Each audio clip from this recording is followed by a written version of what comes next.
자, 이번 시간에는 ISP 지그에 대해서 좀 말씀을 드리겠습니다. 우리 지금 AD 보드에 많은 분량을 점유하고 있는 부분이 뭐라 그랬죠?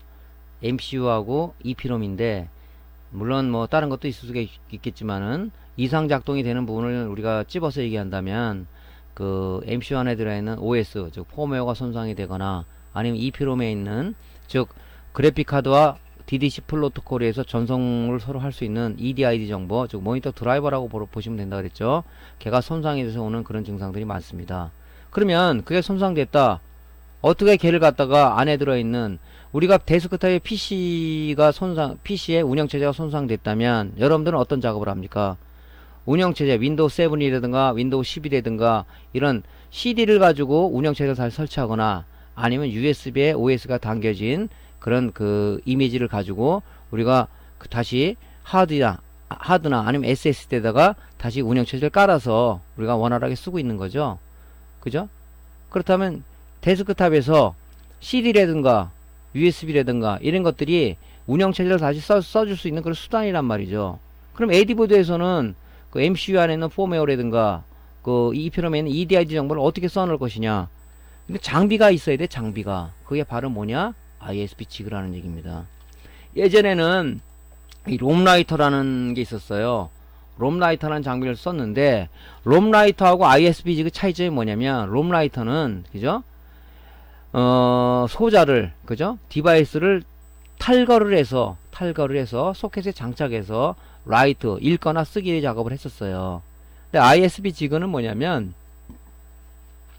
인 시스템 프로그래머, 어떤 소자를 탈거하지 않고, 그죠?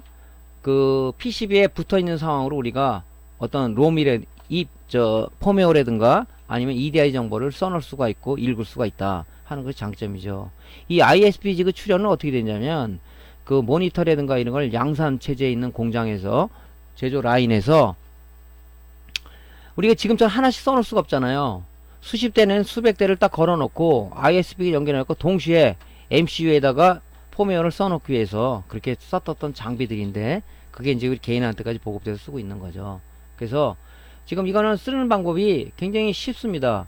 그래서 여러분들이 제일 중요한 게 뭐냐면은, 초보자들은 MCU를 만약에 이 ISP 지갖고 롬라이터를 가지고 있으신 분이라면, 그죠? 열풍기로다가 걔를 떼어가지고 소켓에 껴서 했어야 되는데, 그 뛸 때도 불량을 많이 일으키고, 또 잘 못 뛰면은 소켓에 장착했을 때 접촉 불량이 일어나요. 그래서 또 이 롬라이터가 잘 인식을 못해서 안 되는 경우도 굉장히 여러 증상이 많은데, 지금 ISP 지그는 뛰지 않고, 그죠? 탈거하지 않은 상황에서 우리가 리드 라이트를 할 수 있다 보니까 상당히 불량 요인이 최소로 줄어들어 버린 거죠. 그러니까 편하죠. 지금 모든 게 뭐 TV라든가 아니면은 뭐 모니터 같은 경우는 90%는 커버를 하다 보니까, 물론 100% 커버하는 장비는 아닙니다. 근데 이제 여기서 이 롬라이터 프로그램을, 이 ISP 지그를 사게 되면 업체에서 매그 제공을 하는데, 얘네들 수시로 업데이트를 해줘요. 그래서 이제 업데이트를 하게 되면 기능이 올라가니까 뭐 그런 게해서 보완이 될지는 모르겠습니다. 자, 그렇죠. 거의 다 지원이 됩니다. 그래서 ISP 지그는 뭐냐면, 여기 USB 포트가 있어요. 이 포트를 통해서 PC에 USB 5V 전원을 받고, 왜냐면 이 지그가 동작을 하기 위해서는 VC 전압이 공급돼야 되잖아요. 그런 이제 USB 케이블을 통해서 데스크탑에서 5V를 받고, 이 USB 케이블을 통해서 시리얼 통신을 데스크탑에 있는 이 롬라이터 프로그램하고 서로 얘를 통해서 AD보드하고 교신을 하는 거죠. 그런 식으로 구조가 되어 있습니다.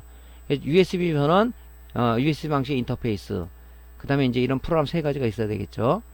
장점은 제가 얘기했죠. 탈거하지 않고 하기 때문에 상당히 초보자나 아니면 상당히 어떤 수리를 많이 해본 이 사람 입장에서도 편하게 작업할 수 있는 그런 장비가 아닌가 생각됩니다. 그래서 여러분들이 모니터 TV를 수리한다면 필수적으로 떼내와 떼놓을 수 있는 게 없는 게, 우리 오실로스코프하고 ISP는 꼭 갖고 있지 않으면 할 수 있는 방법이 없다는 얘기죠. 그죠? 테스터 갖고 파형을 측정할 수 있어요? 없잖아요. 뭐 이 지금 롬에, 그죠? MCU 쪽에 펌웨어가 손상됐어. 우리가 뭐 어떤 손으로 다른 걸 집어넣을 수 방법이 있나요? 없잖아요. 이 기기를 통해서만 가능하단 말이죠. 그래서 여러분들이 구매를 하시는 게 좋지 않겠나 생각이 듭니다. 자, 그리고 부득이 ISP 지그를 사용할 때 이 소자를 탈거해서 할 경우도 있어요. 그죠? 그럴 경우는 이제 지금 위에 있는 건 롬라이터, 그죠? ISPG가 롬라이터의 고가의 어떤 소켓 컨버터입니다. 이런 것들 비싸요. 근데 이제 지금은 여러분들이 이 ISP 그쪽을 얘기하는 거니까, ISP 그는 롬라이터가 이렇게 저 소켓들이 있어요. 이렇게 이런 것들은 쌉니다. 그런 걸 구입을 하셔서, 물론 안 해도 되는데 떼어서 해야 될 경우가 있습니다. 그때는 이걸 써야 되겠죠. 그래서 요런 소켓 컨버터가 있다는 걸 말씀 좀 드릴게요. 자, 일단 사용법은 뭐 그렇게 어렵지는 않습니다. 메이커에 제공한, 그죠? ISP 지급 프로그램을 일단 내 데스크탑이나 노트북에 설치를 해야 되겠죠. 왜냐면 ISP 지그와, 그죠? 데스크탑 아니면 노트북을 통해서 교신을 해서 그 데이터를 써놓고 읽을 수 있는 역할을 하는 거니까 이건 필요하겠죠. 그래서 설치를 하게 되면 이런 이제 화면이 나옵니다. 프로그램 사용법은 아주 간단해요. 우리가 주로 쓰는 게 1번가 3번가, 그죠? 4번가 5번가 6번 주로 많이 쓰죠. 오토 ISP는 뭐냐면은 그 AD보드 탈거하지 않은 상황에 할 수 있다 그랬죠. 자, AD보드를 연결해 놓고 그죠? 오토 ISP 누르게 되면 얘가 자동적으로 롬이라든가 스케일러라든가, 스케일러를 인식한다는 자체는 원칩 스케일러 안에 MCU가 포함된 경우죠. 얘 자동 인식을 해요. 오토라는 게 있죠. 오토는 자동 인식한다고. 우리 예를 들어서 롬라이터 같은 경우는 떼어가지고 이게 제조사가 어디 건지 이 품번이 뭔지를 수동을 해줬어야 했어요. 아주 머리 아팠었죠. 근데 얘는 이걸 누르게 되면 자동으로 인식합니다. 그 다음에 내가 만약에 정상적인 모니터를 롬을 카피하기 위해서 한다 그러면 리드를 누르면 지금 AD보드에 있는 MCU에서 포맷을 읽을 거고요. 읽어서 내 컴퓨터에 저장한 다음 세이브 누르면 이제 그 롬 파일을 가지고 있다가 문제되는 모니터가 들어왔을 때 이제 라이트를 하면 되겠죠. 오픈은 뭐냐면, 자, 폼웨어 분량으로다가 이제 OS 분량으로다가 모니터가 들어왔어요. 그럼 내가 그 모델에 폼웨어 OS를 가지고 있더라. 그럼 내 컴퓨터에서 읽어다가 AD보드에 있는 MCU에 라이트를 하는 작업입니다. 이게 간단하죠. 버튼이 오토 ISP, 리드, 세이브, 오픈, 라이트. 이거 모르는 사람 없죠. 자, 준비 작업은 뭐 간단해요. 탈거하지 않은 상황에서 하려 그러면 제일 먼저 뭘 했어요? USB 전원 공급하기 위해서, 그죠? 이 USB 케이블을, 그죠? 이 PC하고 연결해야 되겠죠? 이 PC란 말이죠. PC하고 연결을 해야 돼요. USB 포트에. 그죠? 전원하고 서로 통신 관계를 성립하다 보니까 이렇게 연결해야 되겠죠? 그 다음에 뭘 연결해야 되겠어요?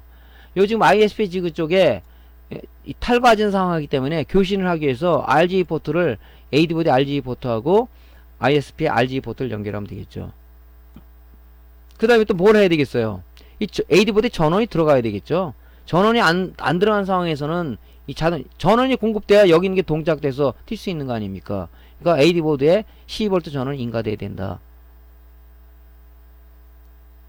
이게 이제 준비 작업이죠. 립스보드 방식은 립스보드 연결해서 220V면 나오니까 그렇게 동작을 시켜줘야 되겠죠. 자, AD보드에 그 장착되어 있는 이 폼웨어, 얘는 정상적인 지인이 모니터를 갖고 왔는데 내가 갖고 롬 파일을 얘가 안 갖고 있는 거야. 그럼 정상적인 거에서 내가 롬 파일 추출해 놔야 다음에 문제되는 모니터 갖고 쓸 거 아닙니까? 그죠? 그때 이제 정상적인 모니터에서 여기 MC에 들어있는 폼웨어, 즉 OS를 적출하는 작업이에요. 추출하는 작업이라고 해야죠, 보통. 자, 이렇게 준비 작업을 해놓고, 자, ISP 프로그램 띄워가지고, 자, 오토 ISP 누르게 되면은 자동 인식을 해버려요. 노바텍이라고 나오네요. 그죠? 리드하고 세이브 하면 되는 거죠. 이렇게. 그죠? 그래서 지금 제일 문제가 뭐냐면, 저도 이제 게을러서 잘 못하는데, 여러분들은 수리를 들어오던 아니면은 뭐 어떤 지인의 모니터를 뭐 잠깐 봐달라고 했는데 그게 정상적인 거다 그러면은 그 롬 파일을 이렇게 카피를 해두세요. ISP 지그를 통해서. 그러면 남한테 아쉬운 소리 안 해도 되잖아요. 여러분들이 뭐 카페나 뭐 있는데 롬 파일 달라면 잘 주든가요? 몇 번 해야 그냥 줄까 말까 그냥 아주 너무 인색하게 굴어서 여러분 스스로 스트레스 많이 받을 겁니다. 그러지 말고 수리가 들어오면 여러분들이 이렇게 연결해서 카피를 하세요. 이게 쉽잖아. 연결해서 하는 거 뭐 어렵겠습니까? 뛰는 것도 아니고. 그래서 이제 카피 적출할 때 이제 여러분들이 요 AD보드 사진까지 찍어서 그 모델, 그 다음에 롬 파일, AD보드 사진 해서 보관해 놓으면 나중에 여러분들이 이제 쓸 때 편하죠. 뭐 TV 쪽도 마찬가지일 거고요. 자, 이렇게 해서 추출을 하는 겁니다. 자, 세부상으로 한번 볼게요. 자, 다 이렇게 준비상 연결했어요. 자, 오토 ISP 직을 누르게 되면 얘가 스케일러. 얘는 지금 원칩 스케일러예요. 이 노바텍이란 스케일러 안에 MCU가 들어가 있는 겁니다. 원칩 스케일러 쓰는 에이드보들이 지금 굉장히 많이 늘고 있다고 그랬죠. 지금 거의 한 7, 80% 되는 것 같습니다. 제가 볼 때는. 자, 그러면 여기 인식을 했어요. 그죠? 이걸 눌러야 되는 거죠. 자동 인식이니까. 그 다음에 이제 적주를 하는 거니까 리드를 하게 되면은 그 AD보드의 RGB 케이블을 통해서, 그죠? 이 지그를 통해서 내 PC로 이제 읽어 드리는 거죠. 요 안에 들어간 이 롬이, 그죠? 디바이스 네임이 EN25F20이라는 디바이스 롬이 요 안에 포함된 거죠. 이 롬 파일 지금 읽은 겁니다. 그죠? 포맷을 읽은 거예요. 읽었으면은, 그죠? 세이브를 하면 끝나겠죠. 세이브를 하는 거예요. 내 컴퓨터에다가. 내 컴퓨터 저장할 때 폴더 하나 만들어야 되겠죠? 어떤 모델 이름, 그 다음에 이 롬 파일, 그 다음에, 항상 뭘 찍어야 된다? 그 모니터에 AD보드 사진 찍고, 열기가 귀찮으면, 그죠? 모니터 사진이라도 하나 찍어 놓는 게 좋겠죠? 그래서 저장을 하게 되면 돼요. 이렇게. 그럼 나중에 이제 뭐, 그 똑같은 모델이 들어와서 폼웨어 분량일 때는 여러분들이 아쉬움 없이 그냥 바로 작업을 해서, 그죠? 여러분들한테, 거기다 제공하면 되겠죠. 자, 한번 이제 동영상 한번 볼게요. 자, 일단 USB 전원을 연결해야 통신하고 전원 관계가 성립이 되겠죠. 이 데스크탑에 USB 포트에 꽂습니다. 그러면 전원이 인식되겠죠. 자, 그러면 이 탈거하지는 않은 상황에서 AD보드 추출하니까 AD보드 전원을 넣습니다. 이렇게. 이 준비 관계 다 된 거예요, 이제. 됐으면 이제 뭐예요? 데스크탑에서 ISP 지그 프로그램을 띄워야 되겠죠. 왜? 여기 거 읽기 위해서는 프로그램을 통해야 되니까. 이런 게 나오면 그냥 취소를 하세요. 뭐 업그레이드는 우리가 한번 받아서 하면 되니까. 자, 오토 ISP 직을 오토 ISP 버튼을 누르라겠죠. 바로 스케일러가 인식했습니다. 노바텍이라고 인식을 했어요. 자, 리드를 누릅니다. 그럼 MCU 스케일러에 포함되어 있는 MCU에 저장된 그 우리가 폼웨어를 지금 읽는 거예요. 정상적일 때는 여기 OK 사인이 떨어집니다. OK 사인이 안 떨어지면 문제가 있는 거겠죠. 쭉 읽으면 리딩 해가지고, 그죠? 버리파잉. 제가 한번 스스로 비교 분석을 해보는 거죠. 뭐 어려울 거 하나도 없잖아요. 쉽잖아요. ISP 지금. 자, 그런 다음에 이제 OK 사인이 떨어질 거란 말이죠. OK 사인이 떨어졌어요. 그럼 뭐야? 세이브. 내 PC에 저장하면 되겠죠. 저장할 때는 여러분들이 이제 폴더를 만들어서 그 모델의 폴더를 하나 만들고 이걸 저장하시고, 그 다음에 이제 좀 어렵겠지만 AD보드 사진지 열어놓고, 뚜껑 열기가 싫다 그러면 모니터 사진 찍어서 저장하시면 여러분들이 이제 되겠죠. 이렇게 하시면 됩니다. 자, 이제 이 작업은 뭐냐면, 자, 모니터 수리가 들어왔는데 온오프 버튼도 안 눌러지고 그래. 딱 보니까 폼웨어 불량이야. 즉 MC에 들어있는 OS가 불량이야. 그 딱 보니까 이 모델을 내가 내 PC에 뒤져보니까 이 모델에 있는 MCU의 폼웨어를 갖고 있어. 아, 됐다. 써놔야 되겠죠. 뭐 준비 단계는 알죠. USB 포트 고 RG 포트 이렇게 연결하고 이 준비를 만들어 놓고 ISP 지금 프로그램 띄워가지고 오토 ISP를 누르는 거예요. 그죠? 그 다음에 내 지금 PC에 있는, 그죠? 파일을 오픈시켜서 여기다 라이트를 하면 돼요. 근데 오토 ISP를 누르고 저 같은 경우는 이레이즈를 한번 시킵니다. 이레이즈는 뭐냐면 요 MCU 안에 있는 폼웨어를 이게 지금 망가진 폼웨어잖아요. 요걸 초기화해 가지고 블랭크 값으로 만들어 주는 거죠. 이걸 안 해도 돼요. 왜냐면 라이트 할 때 이레이징을 거쳐서 라이트를 하다 보면 안 해도 되는데 저는 이게 한번 합니다. 아, 이건 안 해도 돼요. 사실은 요거는. 근데 저 같은 경우는 이레이즈를 한번 합니다. 자, 그래서 이렇게 작업을 하는 거예요. 세부상을 볼게요. 자, 오토 ISP 직을 눌렀어요. 얘를 인식을 한다고요. 스케일러를. 이게 스케일러가 아니라 MCU 단독으로 되면 MCU를 단속으로 인지를 하겠죠. 그 다음에 저는 이제 이 작업을 하는데 이레이즈 하게 되면은 MCU 안에 있는 폼웨어를 전부 다 블랭크 값으로 좀 초기화를 시킨다는 얘기죠. 이레이징 시키고 있죠. 다 시켰다. OK 사인 떨어졌어요. 그럼 이제 내 PC에 그 모델에 대한 그 운영체제를 갖고 있으니까 걔를 끄집어낸단 말이죠. 열기를 하는 거예요. 오픈. 그 다음에 뭐예요? 라이트 하면 되잖아. 라이트. 오픈하게 되면 이제 내 이 어떤 그 폴더 어디에서 갖고 왔다 이런 거를. 그 다음에 이제 라이트 하게 하면 되겠죠. 여기서 라이트 하게 되면은 이제 내 PC에 그 롬 파일을 쭉 가져와서 ISP 지그를 통해서 AD보드의 MCU 안에 폼웨어에 얘를 써 넣는 거죠. 그죠? 쉽게 해서 운영체제 포맷 하는 거야, 이거. 포맷 지금 하고 있는 겁니다. 자, 해서 다 됐다 는 오케이 사인 딱 떨어졌죠. 이러면 이제 끝나는 거죠. 그러면 이제 전원을 다 연결하게 했을 때 영상이 딱 나오면, 아, 폼웨어 불량 맞았었네 하고 이제 고객한테 에이징을 걸고 이제 고객한테 인도하면 되겠죠. 자, 동영상 한번 보겠습니다.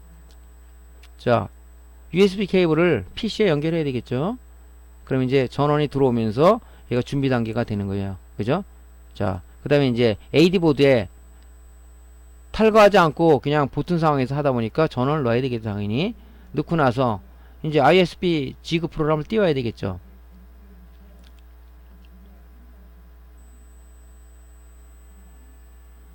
자, 띄웠습니다. 업데이트는 취소하시고, 자, 오토 ISP를 눌렀어요. 자동적으로 스케일러나 MC로 임식합니다. 저는 여기서 이제 이레이즈를 한번 눌러줘요. 안 해도 돼요, 사실은. 자, 이레이즈 하게 되면 이제 지금 AD 보드에 있는 그 MCU 안에 있는 폼웨어를 다 지웠습니다. 이레이즈 됐죠. 자, 이제 내 PC에 있는 롬 파일을 불러와야 되겠죠. 폼웨어를. 자, 불러왔습니다. 그러면 여기 지금 내 PC에 있는 여기에서 이 파일을 불러오고 있는 중이죠.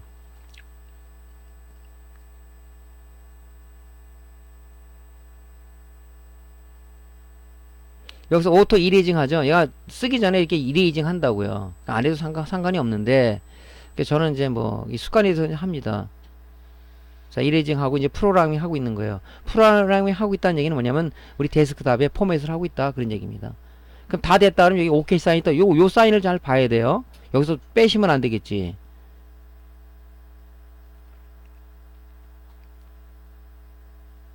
자, 그러면 이제 딱 하면 오케이. 예, 된 겁니다. 그러면 이제 영상 케이블을 이제 꽂고, 그죠? 테스트해서 이제 소비자한테 주시면 되겠죠. 이게 이제, 탈거하지 않은 상황에서 우리가 라이트 하는 방법이에요. 근데, 부득이하게 이걸 빼야, MCU를 탈거해서 해야 되는 경우도 있다 그랬죠. 그 경우에서 나올 때가 있다 그랬죠. 그때는 뭐냐면, 지금, AD 보드를 연결할 필요는 없겠죠. 왜 그러냐면 계속 탈거한 거니까. 이제 소켓 컨버터가 필요한 겁니다. 이게. 이제는 뭐냐면 이 ISP 지그의 그 RGB 케이블과 AD 보드 RGB 케이블 통신하는 게 아니라 얘하고 얘만 통신하는 거예요. 이 컨버터로 들어가는 겁니다. 그죠? 그러니까 AD 보드가 이제 사라진 거죠. 거기서 띄었으니까, 적출을 했으니까. 그래서 이렇게 수동 작업을 할 때 이제 우리가 하는 거죠. 수동 작업을 할 때는 뭐냐면, 그죠? 자동 인식을 할 수가 없어요. 그러니까 우리가 이 MCU에 대한 제조사하고 품번을 우리가 여기 써져 있죠, 여기. 그걸 여기다 얘를 선택을 해줘야 됩니다. 이런 식으로. 그래서 리드하고 세이브를 하면 돼요. 이거는 뭐냐면 정상, 고장난 게 아니라 지인의 어떤 그 정상 동작되는 그 모니터예요. 걔를 탈거해서 할 경우가 있다 그랬죠. 경우의 수가. 정상적인 동작되는 MCU입니다. 그래서 내가 이제 내 컴퓨터에 보관하기 위해서 이제 작업을 하는 거죠. 자, 이렇게 작업을 하는 세부상을 한번 볼게요. 자, 먼저 얘가 이 MCU 안에 그 마킹된 걸 보니까 이 제조사가 윈본드 거예요. 윈본드에다가 품번을 보니까 EOP40이라는 그 품번입니다. 선택을 해주고 OK 사인 누르면 얘가 선택이 됐죠. 선택이 됐다가 나옵니다. 그러면 이제 준비 단계 됐으니까 리드를 해야 되겠죠. 그러면 롬파일 MCU에 있는 포맷을 읽는다는 얘기예요. 쭉 읽었어요. OK 사인 떨어졌습니다. 자, 그러면 내 컴퓨터에 세이브하면 되겠죠. 라이트 하면.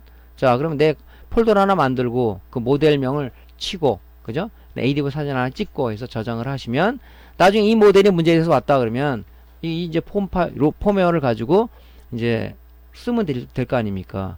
그래서 정상적인 모니터에서 추출하는 작업이고요. 자, 한번 볼게요. 자, 추출한 거예요. 열풍기 떼가지고 이 소켓 컨버터에다가 이렇게 이제 장착을 한 겁니다.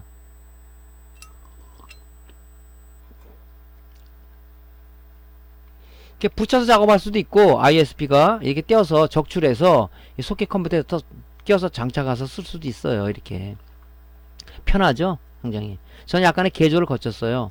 그죠? 에이징 지읒까지 하려고 외장 배터리를, 왜냐면 PC에 또 연결하면 이제 전원 받으면 안 되니까 여기다가 연결해서 외장 배터리 연결해서 에이징 수리 다 하고 나서 화면이 정상 나오는지 뭐 1시간이나 30분 에이징 걸고 출고를 해야 되니까 그런 식으로 하기 위해서 했습니다. 자, 이제 장착을 했어요. 다 준비 단계 됐습니다. 띄웁니다. 자, 수동이니까 제조사 선택해야 되겠죠. 자, 윈본드라 선택하고 EOP40 선택하고 OK 사인 눌렀어요. 인식했죠? 인식했으니까 이제 OK 떨어졌으니까 리드를 해야 되겠죠. 자, 읽어라. 뭐 이런 거 나면 무시해 버리시고 읽었어요. 자, OK 사인 떨어졌어요.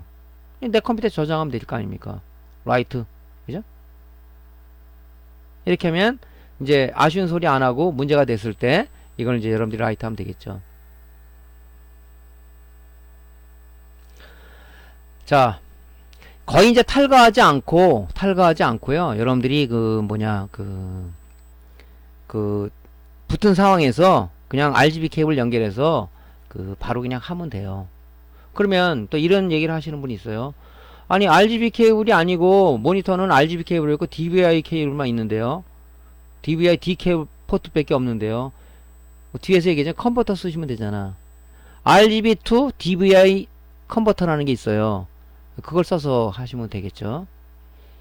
자, 이제 얘 지금 ISP 지그는 뭐가 좋으냐면 이 안에 에이징 툴이 포함이 되어 있습니다. 에이징 툴은 뭐냐면 여기 테스트 화면이 들어가 있어요. 그래서 얘 연결해 가지고 모니터 연결하면 이 안에 테스트 화면이 쭉 보여주면서 이 모니터가 이상이 없는지를 우리가 테스트할 수 있습니다. 보통 우리가 수리가 끝나면 여러분들 어떻게 하십니까? 데스크탑 켜가지고 데스크탑에 뭐 모니터 케이블 연결해가지고, 그죠? 모니터 연결해가지고 그 운영체제 화면이 제대로 나오는지 이렇게 하죠. 그러면 데스크탑이 또 크잖아요. 그러지 말고 이 ISP 지그가 있다면, 그죠? 요거 하나만 있으면은 얘가 PC야, 얘가 PC, 그죠? 여기 에이징 툴이 포함이 돼 있단 말이죠. 그걸 하면 돼. 근데 얘는 이제 전원을 공급해, 얘 동작하기 위해서 VC 전원을 공급해 줘야 되잖아요. 그 PC에 꽂기가 그러니까 저는 어떻게 개조를 하냐면 이 외장 배터리를 하나 샀어요. 이게 비싸지 않습니다. 그래가지고 여기다가 이 5V 전기를 여기다 꽂아준 거예요. 여기다가, 그죠? 요 파워 버튼, 온 버튼만 누르면 여기 전기 공급되니까 이 하나에 요거 하나, 이게 하나가 PC라고요. 그러면 모니터 케이블하고 RGB 케이블 여기만 연결하면 되잖아요. 그죠? 여기가 있으면 또 무슨 USB 전원에다 연결해야 되고 그렇잖아요. 이렇게 하면 여러분들이 이것도 하나의 아이디어인데 이렇게 하면 간단합니다. 그죠? 이렇게 해서 에이징 지그를 쓰시라고요. 여러분 출장 갔을 때도 마찬가지야. 출장을 갔어. 야, 본체는 들어오는데 모니터가 이거 안 됩니다. 그러면 갖고 오세요 하는 것보다도 여러분 출장 다니시는 분은 이거 하나 갖고 가면 딱 해서 했을 때 모니터 불량인데요. 모니터만 갖고 오면 되잖아. 여러분 출장 가서 출장에 받으시면 되잖아. 이게 간단해. 뭐 크지 않아요. 크기가 얼마나 하냐면 보여드릴게요.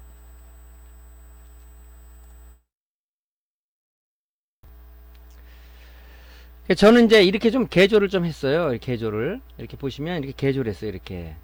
그래서 여기다가 외장 배터리 달고 이렇게 붙였어요. 그래서 평상시에는 이제 여기 이제 배터리 전원인데 빼고, 그죠? ISP 쓸 때는 USB 케이블을 PC에 연결 쓰시고, 이건 외장 배터리 전원이에요. 연결해가지고 이제 수리를 다 해서 에이징 지그 할 때는 여기다 이제 RGB 케이블을 여기 연결해가지고, 그죠? 연결해가지고 모니터 연결하는 거예요. 그 상황에서 이제 배터리 전원 공급 여기서 공급되면 이거 틀면 이 배터리가 5V가 공급되잖아요. 그죠? 그러면 요거 하나면, 그죠? 얘가 PC야. 그래서 에이징을 갖다 건대든가, 이 배터리가 몇 시간 쓸 수 있기 때문에 보통 에이징은 모니터 수리하면 막바로 출고하지 마시고요. 보통 이러시는 고객들이 있어요. 아, 이게 30분만 되면 또 꺼지고 뭐 이상 쫙 됩니다.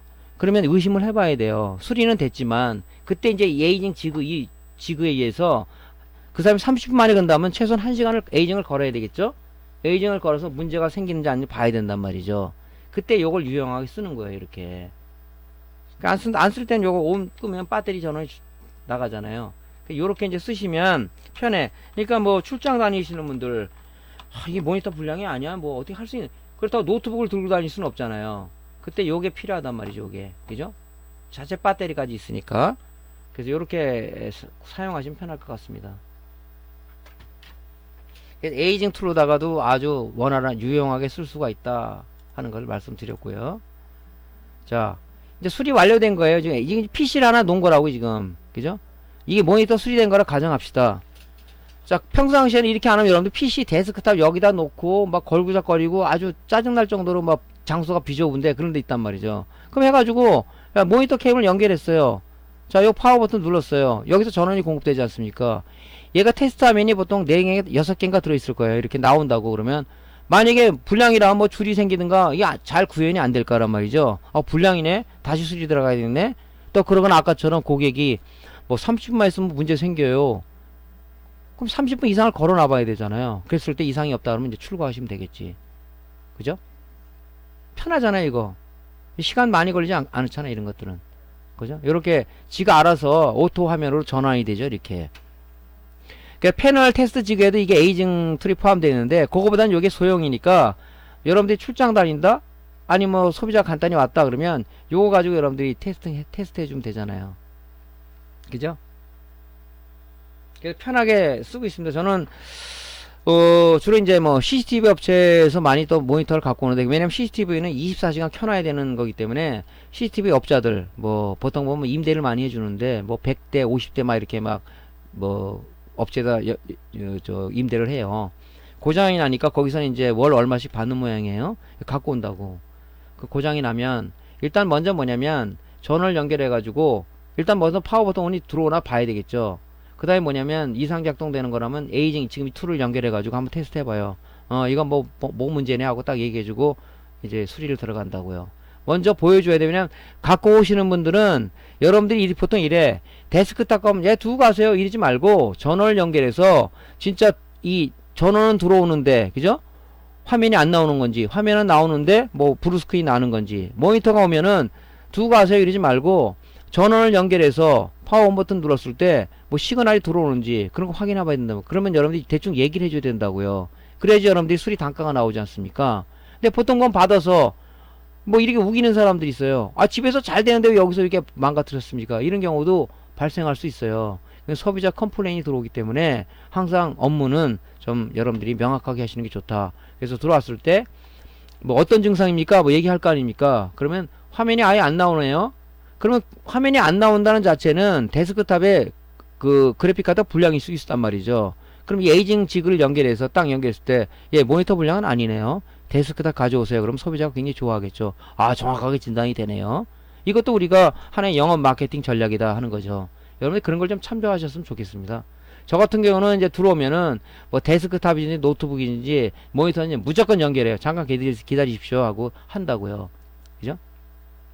그러다가 이제 그 내용을 잠깐 보여주고 한 얼마 정도 비용이 나오겠네요. 이런 식으로 이제 고객한테 서포트를 해주죠. 그것이 원칙이 아닌가요? 그죠? 자, 다음에는 이제 특정 소자 연결 회로 찾는 방법인데요.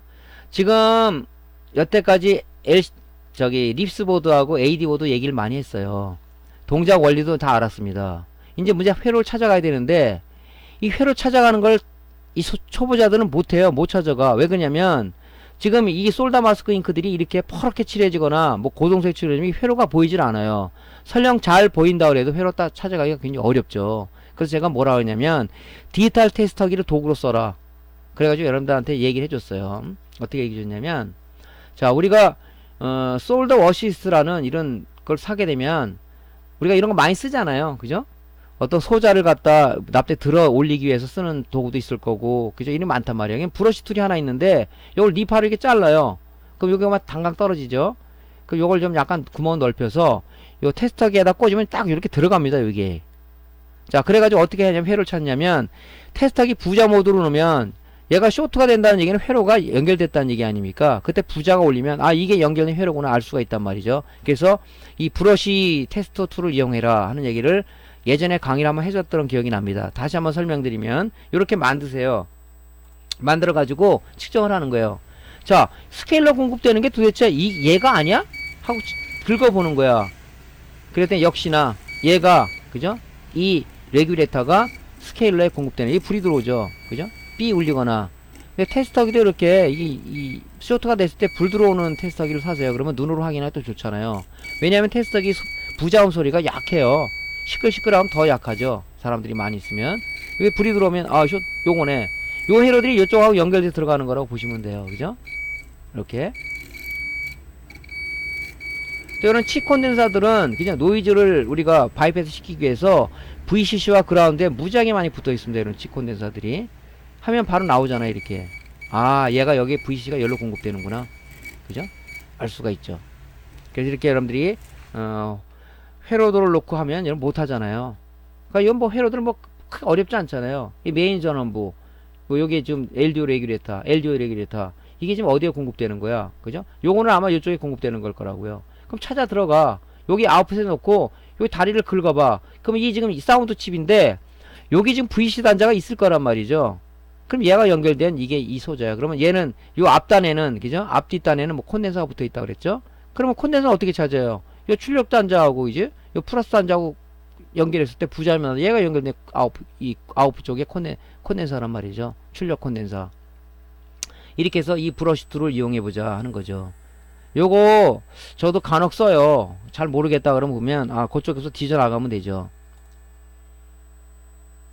자, 패널 테스트 지구는요, 다음 시간에 강의를 이어가도록 하겠습니다. 자, 강의가 도움됐으면요, 구독, 클릭, 좋아요 눌러주시고요. 다음 강의 시간에 다시 뵙겠습니다. 감사합니다.